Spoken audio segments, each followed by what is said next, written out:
ఇది ఒక baby frock అండి. మా కస్టమర్ రిఫరెన్స్ పిక్ చూపించి ఇలా స్టిచ్ చేయండి అని చెప్పేసి ఇచ్చి వెళ్ళారు. బాటమ్ ఒక శారీ బిట్ తెచ్చిచ్చి ఫ్రాక్ కుట్టమని చెప్పారు. అండ్ టాప్ అయితే పెప్లం టాప్ లా కుట్టమని చెప్పారు. బాటమ్ ఫ్యాబ్రిక్ వచ్చేసి బయట ఎక్కడో వాళ్ళు బిట్ తీసుకొని వచ్చారంట అండి. ఫుల్ మగ్గం వర్క్ తో బాగుంది కదా. అండ్ టాప్ వచ్చేసి పట్టు టైప్ లో తెచ్చారండి. కొంచెం పెప్లం టాప్ లా కుట్టమని. హెవీ డిజైన్స్ ఏమి వద్దని చెప్పారండి. అందుకే ఇంకా సింపుల్ గా కట్ వర్క్ ఇచ్చేసి కుట్టేశాము. అండ్ పెప్లం టాప్ కుట్టేసాము. ఇంకా ఇది ఫ్రాక్ కూడా కుట్టేసాము. ఇంకా here it is the real outfit of the child అండి.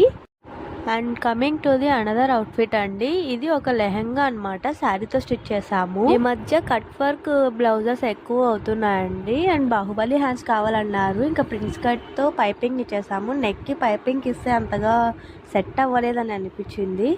కస్టమర్ పర్టికులర్గా బాహుబలి హ్యాండ్సే కావాలని చెప్పారని ఇంకా బాహుబలి హ్యాండ్స్ పెట్టామండి. సాటిన్ ఫ్యాబ్రిక్ సపరేట్గా తీసుకొని మరీ వేసాము హ్యాండ్స్కి బాగుంటుందని. అండ్ ఇది స్కర్ట్ అండి. స్కర్ట్ కూడా ముందే స్టిచ్ చేసాము. బ్లౌజ్ ఇప్పుడు స్టిచ్ చేసామండి. అవుట్ఫిట్స్ ఎలా ఉన్నాయో కామెంట్ చేసి చెప్పండి. Subscribe for